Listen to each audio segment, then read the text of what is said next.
Awesome. Well, welcome back, Paul. I mean, you've been on the show a few times, and you have a great history of building software companies. I mean, the one we're going to touch on to begin with, just to give people a flavor of you, is Nextech3D AI. Like, I mean, that company moved 40x from its sort of IPO in 2018, which is incredible performance. It just shows that you weren't just building private companies; you could really build public companies, and also in the software, space, being device Yeah. agnostic. And maybe just mention that. Tell us about your story and where you got to where you are today. Yeah, I guess just as a brief background on myself, I have been for almost 30 plus years now building technology companies. I started if you believe it, back in 1992. Took a little bit of time, and in 2012, 2014, began dabbling in holograms, which is pretty cool. It's the kind of thing you would put a sort of a high value individual like a Tony Robbins, a prime Mm. minister, a Warren Buffett, you name it, in front of a camera. We'd beam him around the world, and he would see the audience and interact with them in real time. Phenomenal if you wanted to have people that charge for their time, frankly, and put them into two or more places at the same time. Mm. Not only did it maximize the revenue and throughput, the engagement level was huge, and frankly, the audiences that participated in that really got a buzz out of it because they're dealing with celebrities and professional coaches on multiple stages at the same time, multiple audiences. You can imagine the community interplay going on with the smartphone, et cetera, really amped up that whole world, if you would. Mm. We basically got into building a whole pipeline ultimately that ended up eventually working with groups like Amazon and others who are all doing 3D models basically to convert shoppers to buyers as they're going through the customer journey on a website. What I saw when the Coachella experience, where they had resurrected Tupac, turned Mm. him into a hologram, and then beamed him into he was at the concert. It was a pretty significant moment. Yeah. What I did is I said, wow, there's a technology that could take the same principles, a subject matter expert, package them up, stream them over the internet. So that began a long walk across a lot of broken glass, fair bit of money, fair bit of time, but ultimately arrived at basically inventing and then patenting holographic telepresence, certainly a form of it. Just a random question: was the photo of you and Warren Buffett to do specifically with that tech? With I think there's a green screen of you and Warren Buffett. Is that Oh, related to yes. that? In that journey, multiple people from Warren Buffett, Carlos Slim, Larry King, here in Canada, we have former Prime Minister Trudeau, multiple high profile business executives. They needed to be in multiple locations at the same time. Educators from, some of the strongest organizations and universities in the world. I mean, Hector, I can't even, Excellent. Yeah. it's Yeah. there are Yeah. dozens and dozens of them. Everybody from Deepak Chopra, I got to know Stephen Hawking. They're just, it sounds like I'm Yeah. name dropping, so I apologize. Yeah. A lot of fun. Left that probably, was it 22 2022, I too. guess. Took a Yeah. little bit of time off, wrote a fun book, got into AI, did a couple of investments, and around 2023 September was introduced to this wonderful opportunity here today, AIML. Yeah. Yeah, that leads us very nicely on to where we are today. I mean, the purpose of that, just showing that, is just showing that you have a history of credibility and building software companies, and now that takes us to where we are today with Yeah. AIML and your neural cloud, neural net solutions, basically pinpointing each heartbeat, measuring that with extreme precision and data sets, bigger than any in the last basically 60 years. So I guess going on to that, explain kind of your current business, its competitive Sure. advantages, and what being device agnostic actually means and what that does for you. And so, long story short, we acquired a number of assets, probably mid 2024, from a group called Naiad Labs, brought in, for lack of a better term, the technology and an acqui-hire in with the principles. And we began to effectively construct what is today all the wonderful products that we've got. Earlier in our discussions about our recap of 2025, if folks want to have a look at that, kind of what we've come through over the term, particularly Q3 and Q4 calendar of 2025, it's been nothing short of blazing and exceptional. What we developed was what is classically known as a long ECG neural net. What does that mean? Typically, ECGs, when they're done, people think of them as these 12 lead, devices. They go on you, you're in some sort of critical care unit, and it's gobbling up electrical pulses of your heart. It's taking in a 10 to 20-second segment. It's returning a strip. Everybody's seen this. It's on virtually every, television show on the planet, anything to do with, medical. However, ultimately what you're looking at is a waveform that has certain patterns in it. And then folks are trained and educated to understand what those patterns mean. Mm. Now, that has been going on for the better part of, I'll call it loosely 60 years, but certainly well over 40. And the reason I say that is there are advances being made all the time in the construct of the ECG. But from a technical point of view, probably the big watershed was when Windows came out and they were able to move this from a printed signature into a digital that you could look at. And then out of that came a number of other efforts. But nothing was significant or materially disruptive to Mhm. that flow or that process. Yeah. And then, as I mentioned, AI shows up. We're looking at neural networks. We're seeing some pretty incredible activity happening here. And Esmond and his team had been spending a significant amount of time in research using things like the supercomputer that was abundantly available to them at the University of Alberta in Edmonton, Alberta, to take a bit of a perpendicular approach to understand how to actually measure a heartbeat. And without getting into too much, boring detail, although I'm sure there's a lot of technical people out there who find it absolutely fascinating, what they did is they went in and they looked at each individual heartbeat inside the signal. And the first problem that they had to solve was that almost every recording of an ECG, whether it's 10 seconds to 30 days long, is absolutely riddled with noise. In other words, baseline movement, muscle artifacting, the leads coming off, going back on, having to guesstimate when did the heart stop, when did the heartbeat stop, when did it come back on, et cetera, et cetera. And that is actually one of the most significant impediments to the, I'll call it disruption, evolution, enhancement of understanding the ECG recording. Just the noise. It's so well known, they just call it noise. It's actually a lot more than just noise, but let's leave it at that. What they were able to do was to leave the noise in the signal, but use the machine learning and the neural network to go right into the noise and identify the biometric measurement of the heartbeat.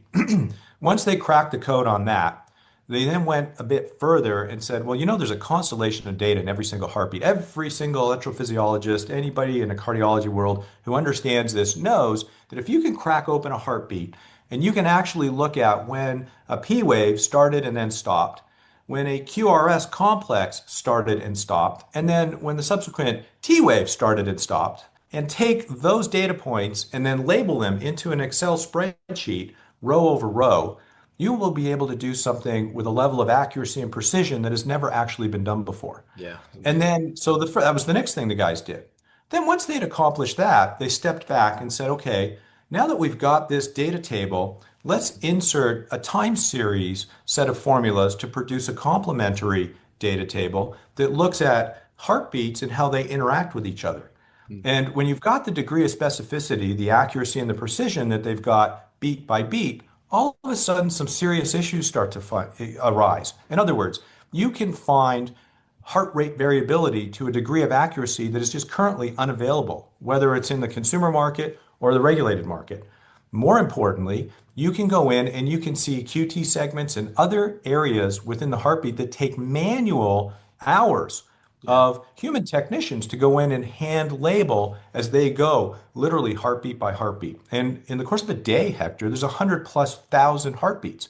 So imagine going through that, looking for very specific anomalies in time series data. It's enormously difficult. And in fact, a huge impediment to everything from research to diagnostic to frankly just understanding your heartbeat, right? In a wellness world. So that was the second data table that we built.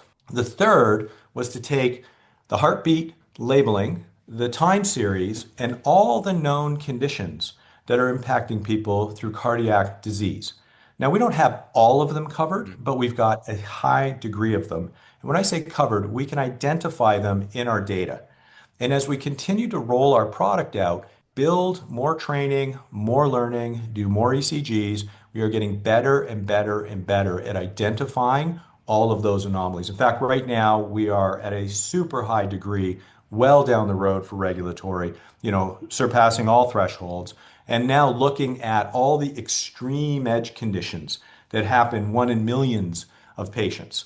And so what's super exciting here is what began 18 months ago when I came in and looked at this neural network technology, and where we've come to today is we have, and I can say this very proudly, one of the world's, if not the world's, foremost neural network on labeling ECG data, in other words, heartbeats. Whether it's one heartbeat or 3 million heartbeats over a month makes no difference to us.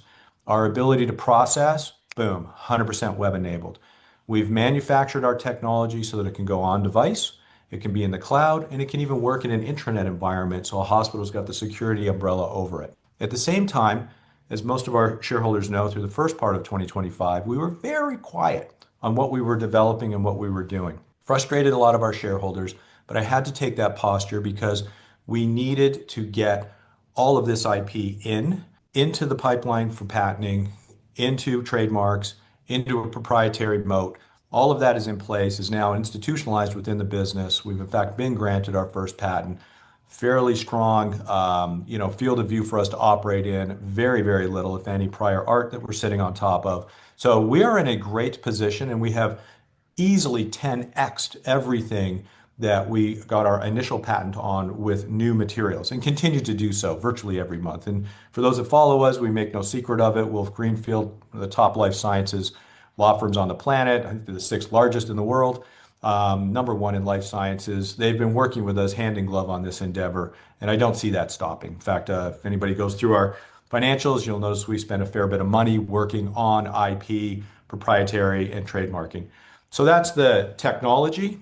On the regulatory side, we've really muscled up through Q3 and Q4 after going through that, sort of consultant use, everybody telling you what to do. We decided to institutionalize that complete world. We brought in a number of key resources. They work for us full time, and it has been nothing but a blessing. We've now a fully integrated team between our product, between our IP, and between our regulatory, working every single day in tandem with each other, and that's gone remarkably well. Mm. Remarkably well. Yeah, no, it's really impressive, especially all the IP. I mean, I've tested the product, I've seen the app, I've seen the level of detail. I was flabbergasted. Yeah. I can see how this is so accurate and how you're actually converting the data, and it's not been done before. The huge number of press releases with all the pilots as well. The fact that there's so many different markets, but there's too many markets to do, so you just have to focus on one, but then keep building Yeah. from there. Well, let Um, me tell you, Hector, where we kind of landed, coming out of 2025. It was very clear that we had a deep tech neural net basket of IP, right? And there are a multitude of ways to commercialize that, which are all underway. There's the licensing of that IP into the wearable market. There's the licensing of that IP into the regulated market, because all the regulated devices can utilize these enhanced ECG outputs. And as we go through regulatory clearance of these algorithms, they'll be able to fold them in quite nicely. So we suspect that will all happen through the first half of 2026. So that's a fairly substantive effort and inflection point. But what I will say for the shareholders is our business nets out very simply. We as a business, we live right in the middle between the capture of that ECG signal and then its downstream exploit, its use. In other words, we capture the recording, could be in real time or near real time, or frankly, you can just send us the file, and whatever time you want, you press a button and it basically neuralizes it. yeah. And then we take that data and we make it available to any products that want to use that high fidelity of accuracy and precision, the fiduciary data points, if it were, as it were, of the heartbeat. So this is everything from any of the consumer wearable apps that are currently floating around on the planet, which you all know is a massive market, any of the regulatory applications and software systems, which is an enormous market by every measure. And then also where I'm finding great interest, two areas that were somewhat unknown to us through the first half of 25. We got glimpses in 20 or late part of 25, but definitely part of 26. Number one, research in animals. Okay, so using it preclinical. and then actually in the veterinary space. So horses, dogs, cats, and other animals. Phenomenal opportunity for us in that space as well. Yeah. And so these markets are starting to grow for us and will continue to grow. So we're very excited about that. But our business, anywhere we can take an ECG recording, neuralize it, and then exploit that downstream signal is Yeah. where the neural cloud will reside. Yeah. It sounds like half a billion dollar company already, just on the IP, the pilots you announced. I think there was 10 plus press releases in just 30 to 60 days.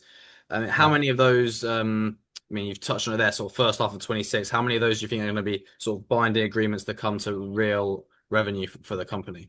Well, I think what we'll find is, I want to say all of them. Mm. If we can get, eight out of every 10, pilots Mm. into a definitive, hey, awesome work, right? Yeah, yeah. I don't see why that wouldn't happen. These parties don't come into pilots on the assumption that it's a swing and a miss. Yeah.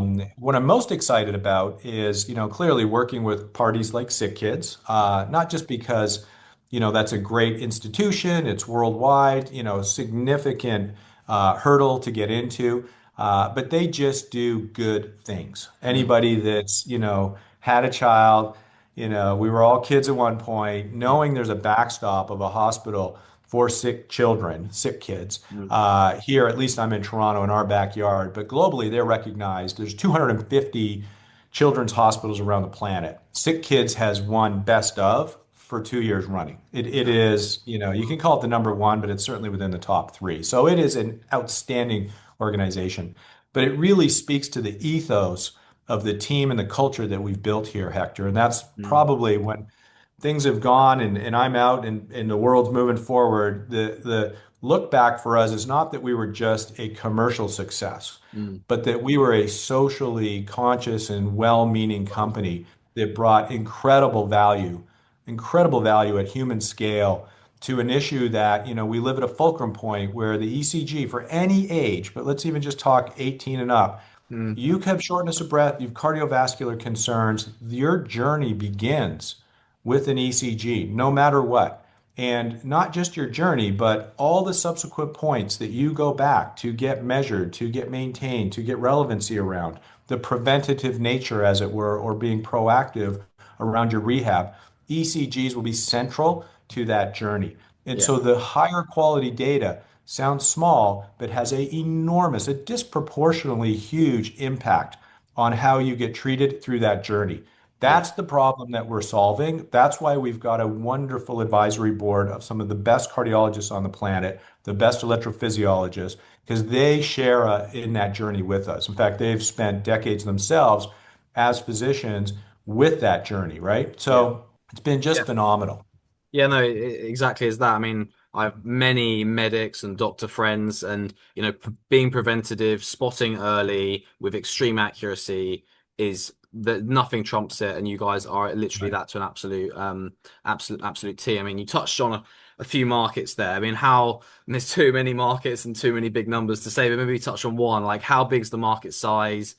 What would you anticipate your size or market share in this? Because it is really just a plug and play thing. You're device agnostic. You plug into a specific market. Yep.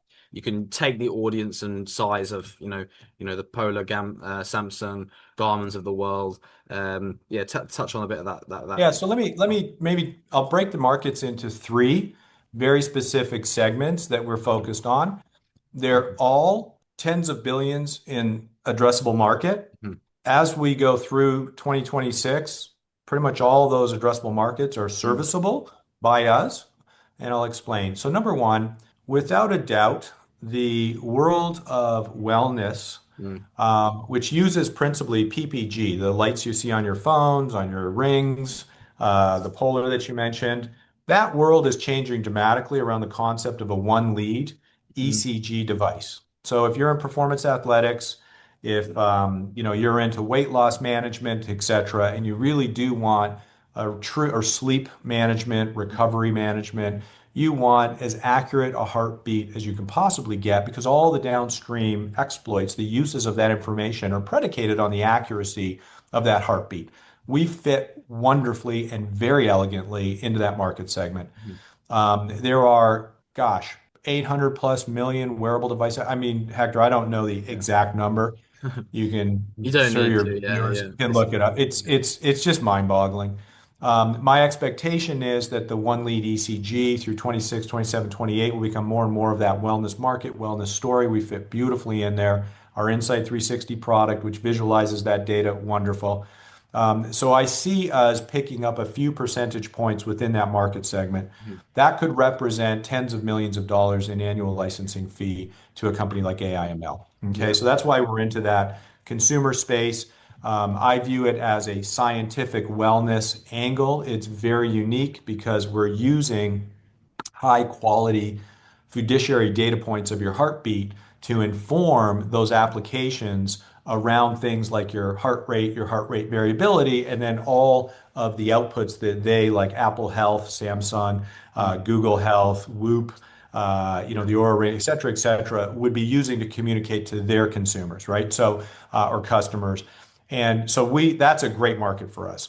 Mm. The second market, which is where you'll start to see an awful lot of excitement and where these pilots, Hector, that you've been talking about really have an impact, is in the clinical diagnostic market. So this is for cardiac clinical diagnostics, going in and getting anywhere from a 1 to 3 lead Mm. Holter put on your chest. I'm going to explain that industry just briefly for your shareholders or your audience.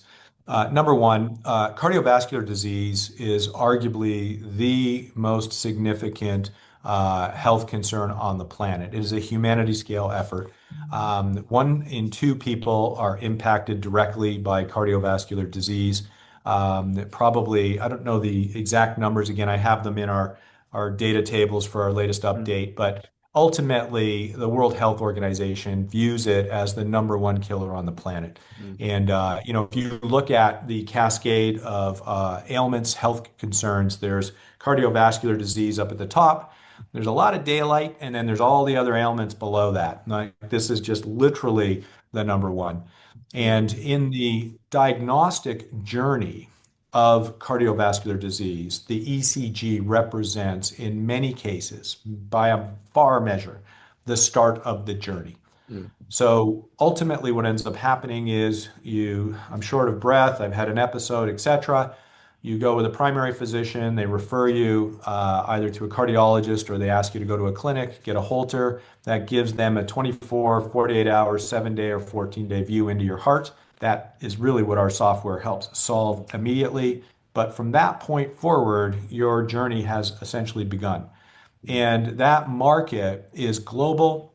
There are easily in the United States 100 million medical ECGs performed annually. Globally, it's well over 300 million. These are medical, these are reimbursable. These are items that you've got to go through clinics for. This is a huge, huge market, tens of billions of dollars in revenues flowing through a system. Every country has this problem. Mm. When I looked at it, really what I wanted to do was figure out how we could go into the market. Now, you need to be regulated. So we went in and we built our algorithm and we applied and continue to go through the FDA. We're also in Health Canada, and I'm going to talk momentarily about Jamaica and what we're doing there. At the same time, on top of the algorithm, we built a clinical diagnostic support tool called CardioYield, which has been under development now for the better part of a year. It is by far what I believe to be the best cardio diagnostic support tool on the planet. It's web-based, it's clean sheet, ground up built. Everybody that's using it loves it. The cardio techs, the cardiologists, etc., the clinic operators. It does 3 wonderful things right out of the box. Mm. Number one, it increases throughput, which means you can do more with your same amount of cardio techs in your same workflow. That's significant because there is an unlimited backlog of Holter reports to be produced. The second thing it does is it does it at a cost and a price point that is, I'll just put it politely, significantly disruptive to the current price points and costs that are in the market today. And the third thing, and probably most important, is that its accuracy and its ability to provide quality outputs is as good or better than what is in the market today. And as we go through the regulatory process, once we've got clearance, people will be able to see and benchmark it on their own because they'll have a truly regulated tool working within a truly regulated environment. And plenty of these third-party A/B tests will come to light. Yeah. Now, that's exactly what the pilots are doing right now, is they're taking in cardio yield, they're putting it into their workflows, they're evaluating. They can't use it in any capacity other than that because it isn't yet regulated. And we're not expecting them to use it in that capacity. We just want them to view it, review it, and work with us to ensure that it's moving in the direction that we've always thought of. Mm. And so that's all underway. So clearly, once we've gone through the regulatory clearance, having the ability to turn that on will mean that we'll be able to bring this phenomenal technology into that market. Yeah. Again, there's a commercial aspect to this, but there's also a social good aspect. That is the increased throughput, the increased capacity, and the quality of report. No, exactly. That's very important. I mean, that's very impressive as well. Like those institutions won't feel like they have to change because it's just just increasing our throughput using our existing resources and now can just plug and play with this. I mean, just touching on the numbers there, I mean, it sounded like tens of million from the wellness sector, hundreds of million from this sector, and you got a market cap of only 7 million. So you can see I immediately know, right? how, so you can see, yeah, you can see immediately for people watching how this could be a huge uplift in the Well, company the, the the shareholders. the Yeah. third market, so everything you've just described, it's blue, it's all horizon for wellness, consumer. I do believe that users, anybody watching this, if you are using a watch, a wearable, you're trying to quantify the data in your body, you're going to hit a threshold where you want as accurate as input as possible. And that's really what our neuralized technology does. Mm. In the clinical space, it's not just a light switch. You don't get regulated and it just turn on. Mm. Anybody that's commercialized software knows you've got incumbents, there's a whole process that you go through. But we have developed our software to make that as seamless and easy as possible, Mm. primarily because it's 100% web-based. It's easy to light up. You log in, you're good Yeah. to go. But there's a third market there's two others. They're not as well. One is as big, the other is a little bit smaller. The third market is in research and this ability to work with a number of pharma organizations, academic organizations, hospitals, and research institutions, all of them in the pursuit, whether it's preclinical or clinical trials, anything that they work on that has even a remote impact on your heart, which, to be frank, is almost everything, requires ECGs and labeled ECGs, and then obviously the ability to measure and then manage them through whatever the trial process is. So our tools are uniquely suited to build efficiency, cost savings, and benefits there as well. So I Mm. see that market as growing. The numbers you can look into it, but there are tens of billions a year into these clinical trials, preclinical trials, which are generally non-human, which brings me to our fourth market. In the effort of looking at preclinical, it became very clear that a lot of our neural networks work incredibly well. You're going to laugh, but on mice, on horses, on dogs, cats, etc. And surprisingly, outside of the preclinical, there's a huge market in the veterinarian space. Mm. And so think of the equestrian market, which we announced. It was quite interesting. In the canine market, very big, a lot of surgeries there. All of these require some level of ECG commitment. And believe it or not, it doesn't take much. You can Google it. There are a number of ECG related devices for those animals. Yeah. And all of those, shockingly, don't have, the high quality fidelity capture, the accuracy or the precision that we can bring to that market. Mm. So that's one of those wonderful, never thought of, they Mm. approached us kind of opportunities. Yeah. We don't spend every day on it, but you hear more about that through the first half of 26 as well. Yeah, yeah. No, it sounds like you're comfortable pivoting to people who come to you and want to do pilots or whatever. I mean, Well, that's what's beautiful about this technology, remember I said we live in that box between the signal capture and the signal exploit. mm. And it doesn't matter whether, it's a human Mm. or, let's call it non-human, but like a horse or a dog or a cat, um, you capture the ECG, you neuralize it, and then it's available for exploit downstream to any of the applications. We just want to be inside that toll gate. We live right there.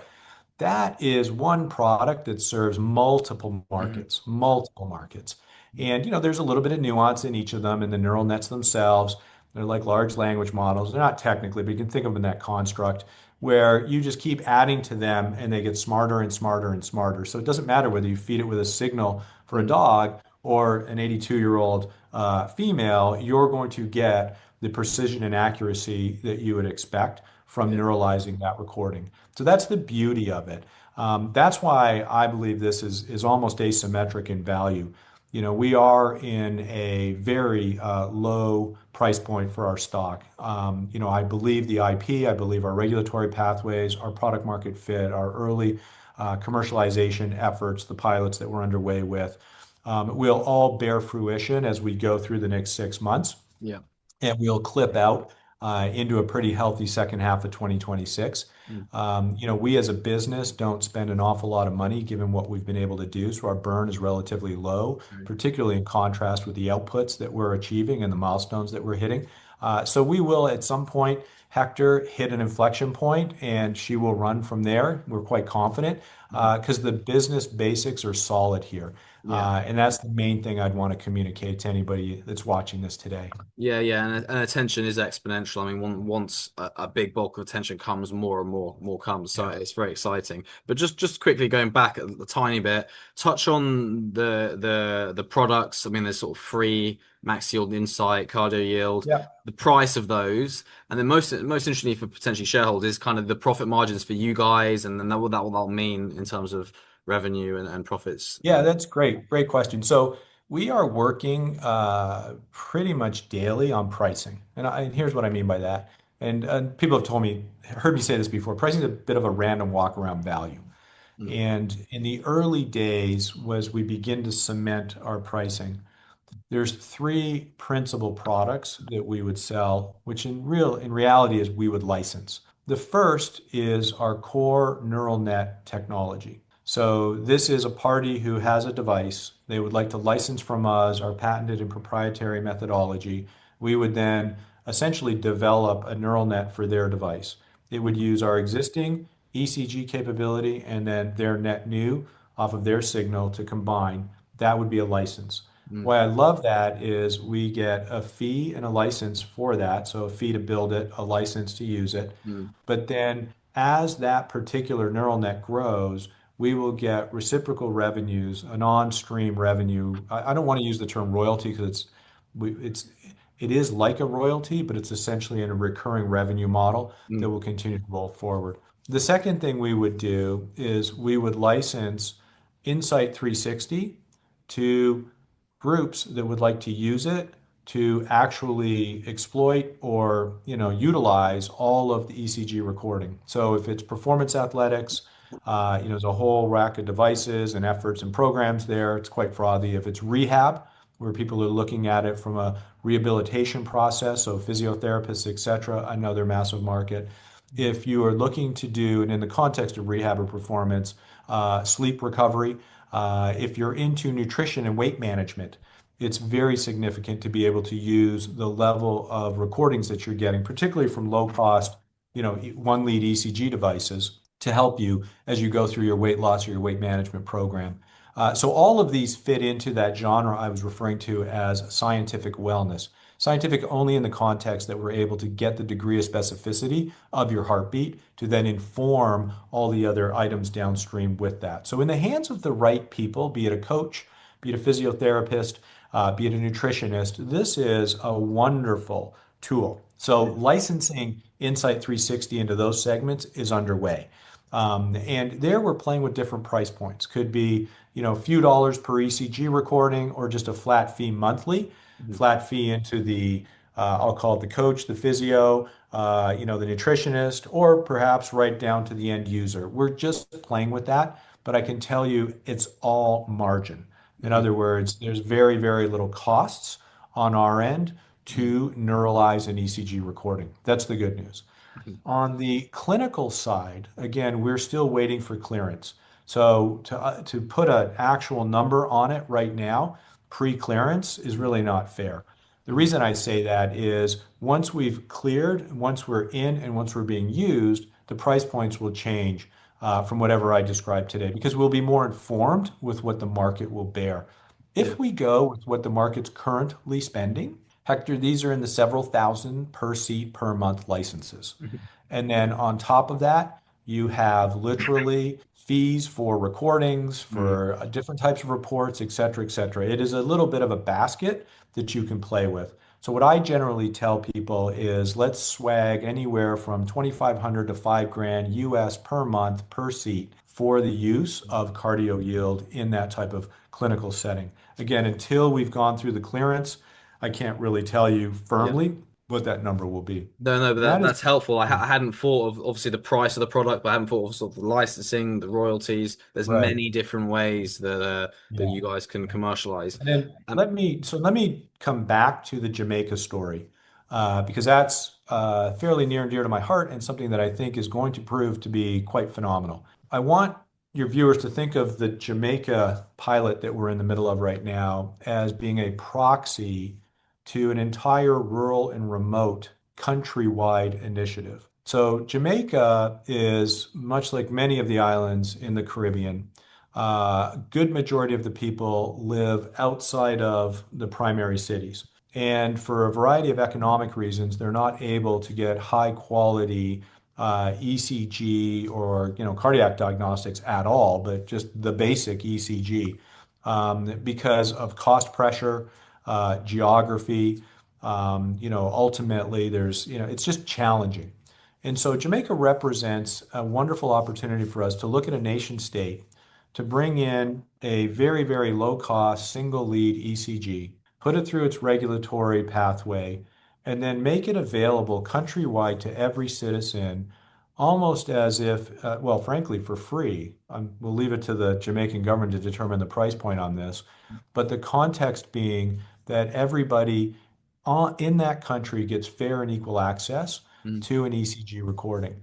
I know it sounds a little bit small. But as I mentioned earlier, the start of every cardiovascular journey begins with an ECG, mhm, and it doesn't stop. That ECG recording is repeated time and time again through that journey, in many cases to your end of life. And whether you've succumbed to cardiovascular disease or you've aged out or there's been another reason, I will tell you, you'll still be looking at the ECG as a way to keep and maintain the quality of your heart.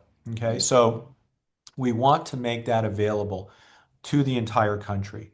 And I like the Jamaican mindset because there's a willingness there. The government wants to work with us, the regulators want to work with us, the parties that work with us on devices.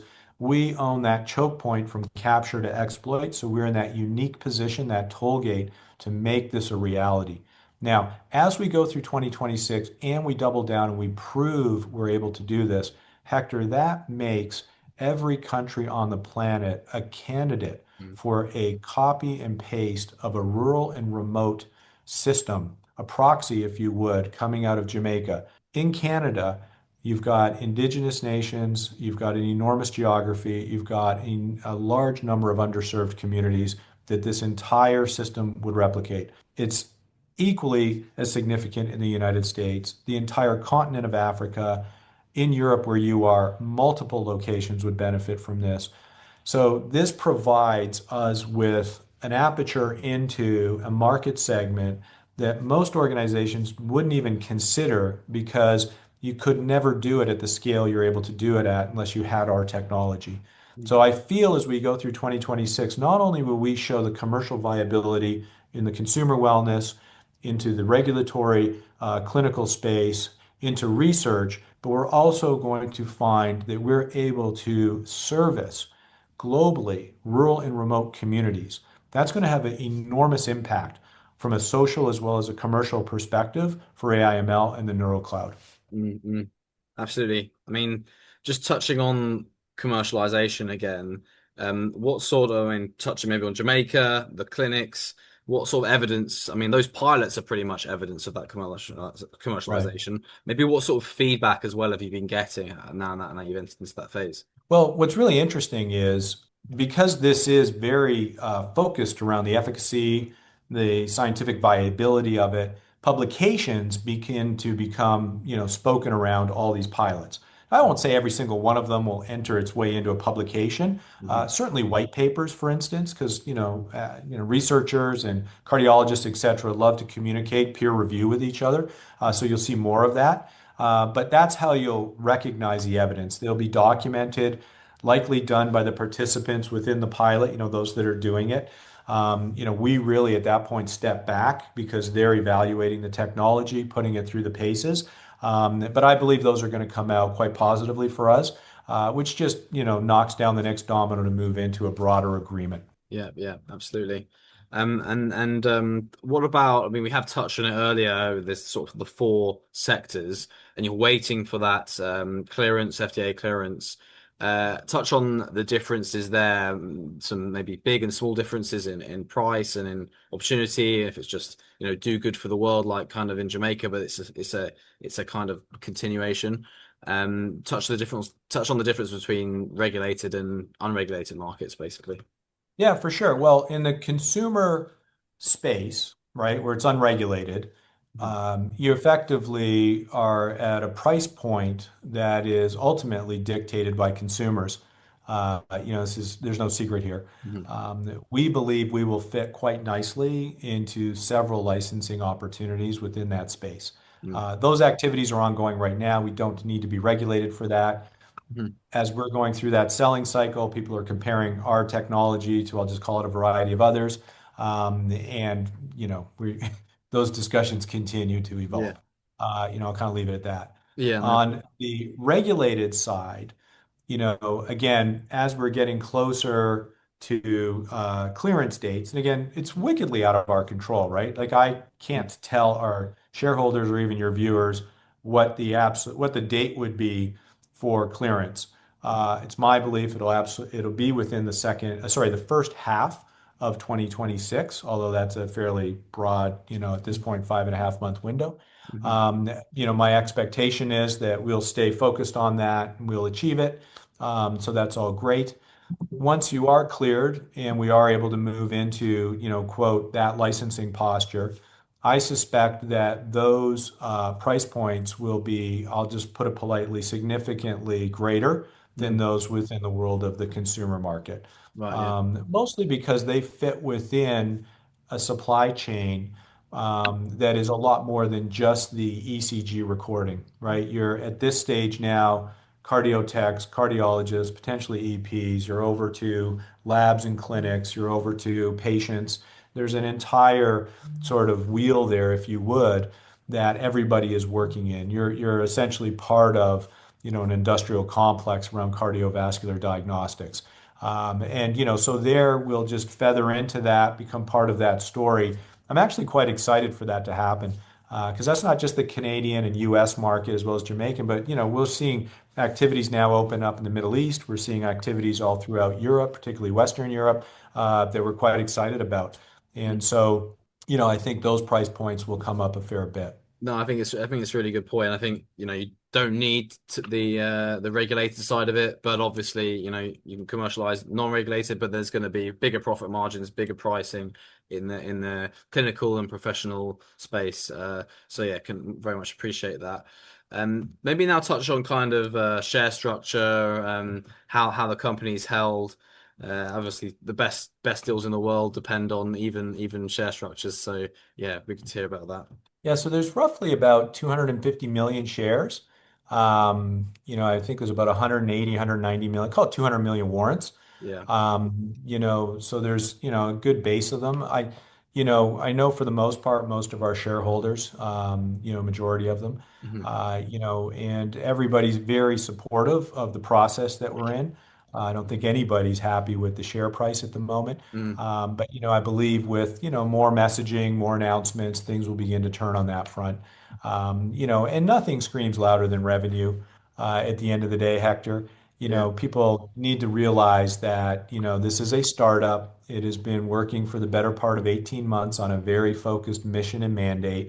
We are 18 months into what is likely a 2-year effort. And I mean to go from back of the napkin, interesting technology that's going all the way to patented, protected moat, regulatory clearance, Mm. pilots converted to definitive agreements, Sales teams built, the whole nine yards. That is a 24-month run, and we're well into that right now. Everybody can see it. Everybody experiences it. Everybody that's in our orbit can actually feel the vibration of how fun and how much potential is here. And so, I'm very pleased with that. The team we've built, the people we've built, they've been phenomenal. Yeah. So you'll see those catalysts start to click as we go through, the next, I'll call it, 6 months, the first half of 26. So that too is also going to bolster the share price. We've got warrants.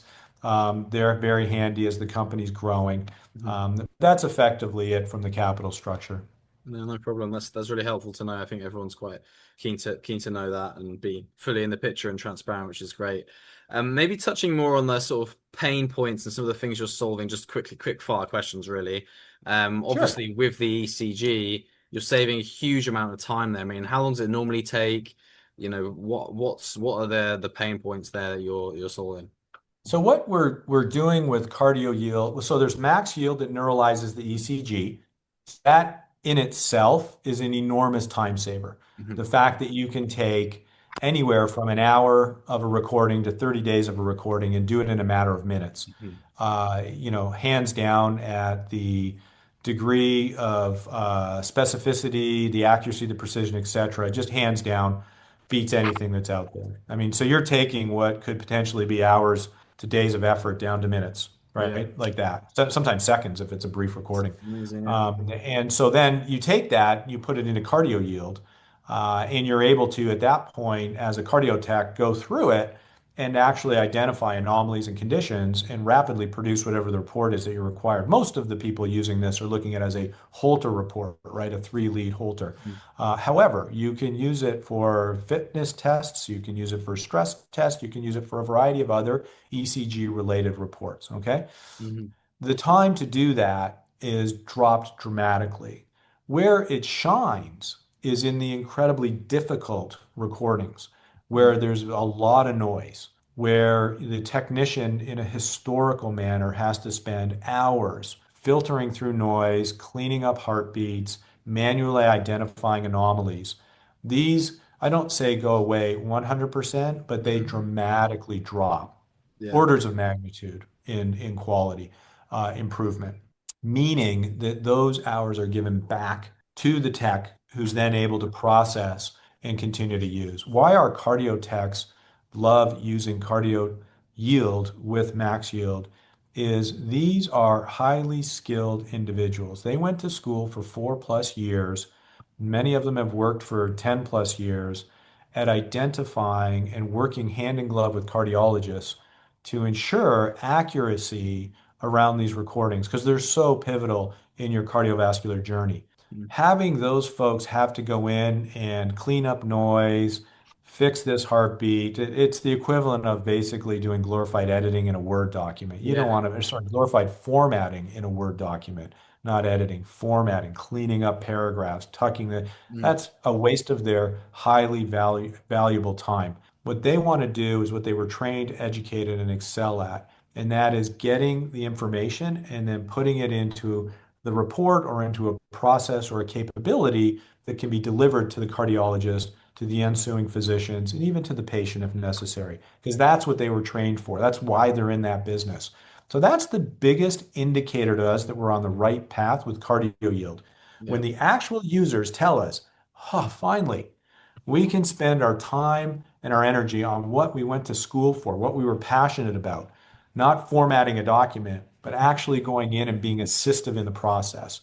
Mhm. That's why I think we're going to have great success with cardio yield. That Yeah. to me is a very strong leading indicator. Really good point. I mean, one of my questions was why do you think this? I mean, I've asked it before. Why is this not being done before? And maybe it is the difficulty, the formatting, the irritation of going through this process and kind of turning Well, pictures I can into tell you, actionable Hector, why numbers. it's Yeah. never been done before. Yeah. I can tell you straight up, Mm. nobody has ever had max yield.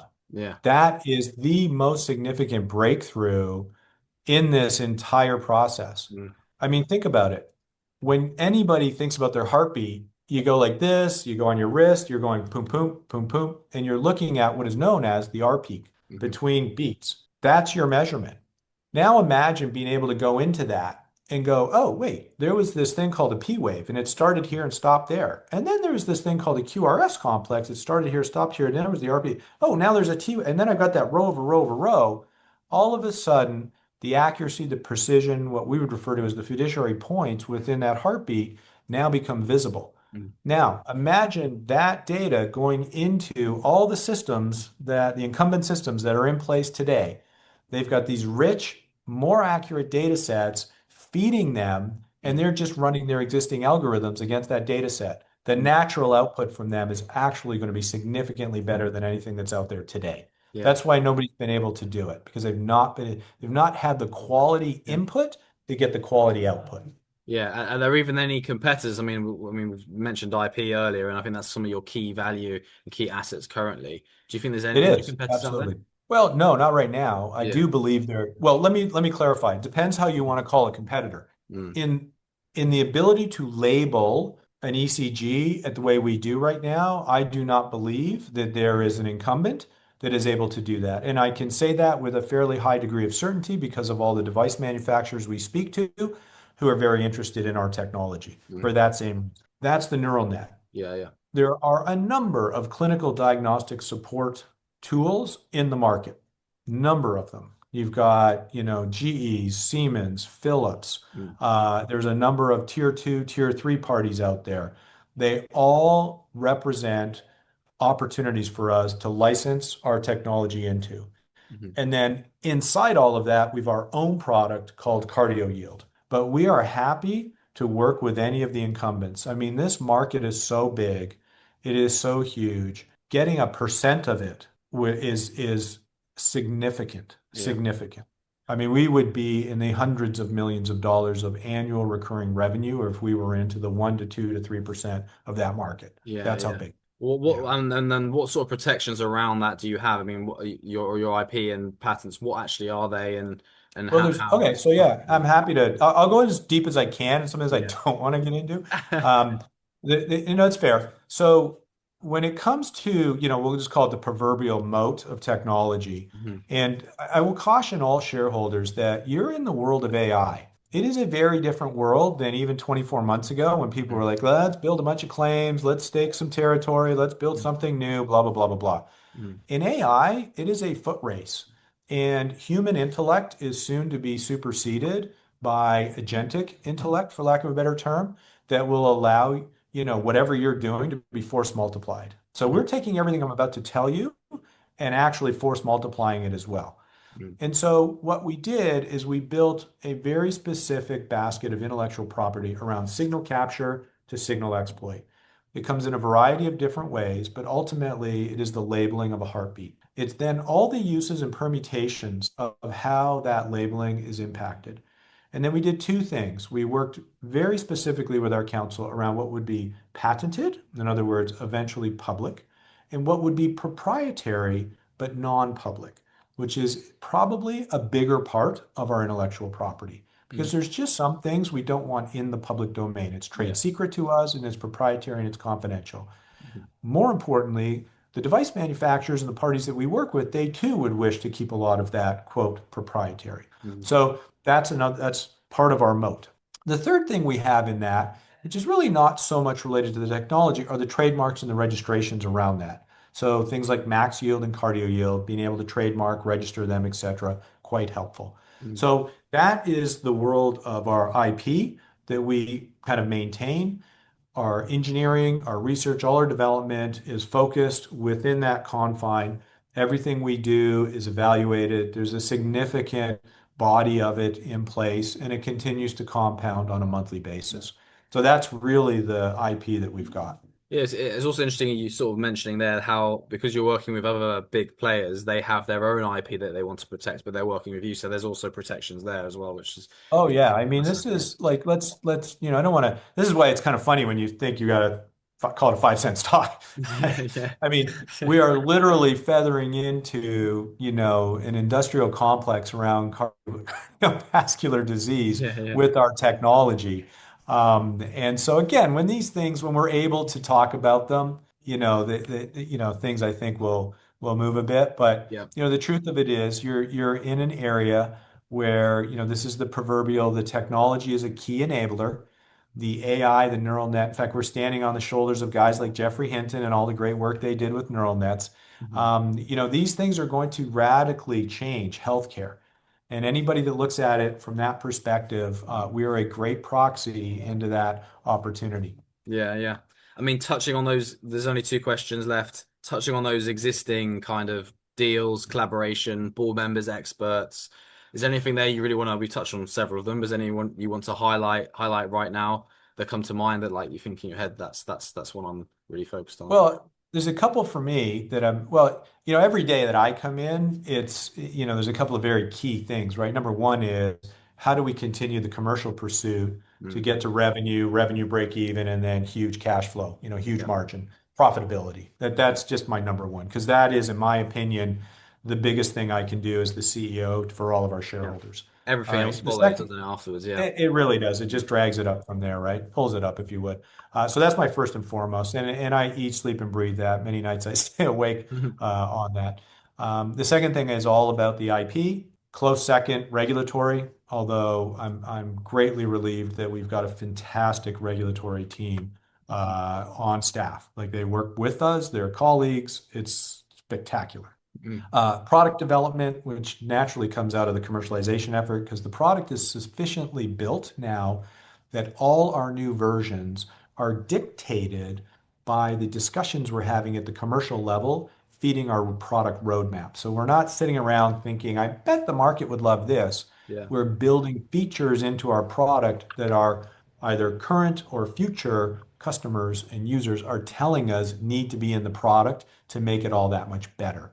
Can't ask for a better situation than that when you're trying to figure out where to put your time, your money, and your people around product. That's the gold. So that's all in play. And so all of those bits begin to formulate as part of the story. What I would propose people look at is we are activating our medical advisory board to a degree this year. Last year was fabulous because they gave us what we needed to get that running curve start to get the product where it is. Now we're just going to continue to grow that and utilize that team in a variety of ways, not just to help us with commercial pursuits and product development pursuits, but to begin to think about what's on the horizon in the world of cardiovascular disease that we can now capitalize on and make better. What would you view as being either broken, or if we were to take this high octane capability and apply it, it would have significant breakthroughs from your perspective? So Yeah. you're going to see a bunch of that come out of the second half of this year because of what we're working on with them. And that I think will have as we get into Q2, Hector, and we start talking about the horizon there, I think Mm. your viewers are going to be stunned when they see the type of stuff we're talking about today that will materialize into some, what I would say, meaningful conversations in Q2. Yeah, yeah, that's it's a really good point, and the stuff around the medical advisory board is really important, and I can see how you've built that, and then that resulted in a whole flurry of news and PRs. But also, I like and appreciate how you're saying like then when we hit the next level, we'll then maybe get expand that to expand again. Right. Because I think one concern shareholders might have is all the costs associated with bringing on amazing people. But as you're building levels, I mean, there's levels to it, so Yeah. it's healthy. I mean, the last question. What sort of catalysts, I mean, sort of was in the last question as well. What sort of catalysts would you say there are for the next 1 to 2 years? I mean, FDA, I think is that big one, but is there any others that come to mind or I think so catalysts would be the following. Number one, in the non-regulated market, it would be licensing agreements into devices. Mhm. And these would be the consumer wearable devices from the, well-known brands around the planet, all the way down to the emerging devices that are coming out to take advantage of low-cost manufacturing, niche markets, etc. That is an incredibly beautiful market for us. You are going to hear and see more announcements in that space over the next 24 months. Beautiful. And those are wonderful license deals. They're annual, they're recurring revenue. Mhm. The second area is as we go through the regulatory pathway and we gain clearances, FDA, Health Canada, Jamaica, and other jurisdictions, it will be the conversion of those pilots into license agreements for the use of our software within their clinics, within their hospitals, and their institutions. That is just keep an eye on those announcements as they come out. Yeah. The third is, as I mentioned, within research and in the area of veterinary, more announcements. They're lightly regulated and in some cases not. Mm, However, they do have a very high hurdle to ensure that anything that is being done, it might as well, frankly, be regulated, mm, given the tolerances that those parties operate at. But again, we play beautifully in that space today. So you will see more and more of those announcements. So what I would say is keep an eye on the catalysts of the announcements, the regulatory. We will continue to stay focused on products, product market fit, and commercialization activities. I believe we represent almost an asymmetrical investment into the world of AI and healthcare. mm. We live at the proverbial intersection where it's medical tech, healthcare, wellness, all the right attributes are there for us to really scale and grow. But our story is simple. We live at the toll gate from the signal capture to the signal exploit for every heartbeat on the planet. That is basically the business. And I don't want to, I've told No, people this it's a before. It has my heart. Yeah, Yeah, it's a really good. I mean, I also like how you're not going too specific because if people just picture what you've just said there, they can then in their own mind imagine where this right. could go and then wait for and follow the story and wait for news that Yeah, relates to specific new yeah. areas or new sectors or doubling down on certain areas. So really good and thank you very much for hopping on. I think it's been helpful and I think a lot of people are going to be excited off the back of this. So thank you very much. Wonderful. All right, Hector. Thank you, Cheers. pal. Cheers. Bye bye.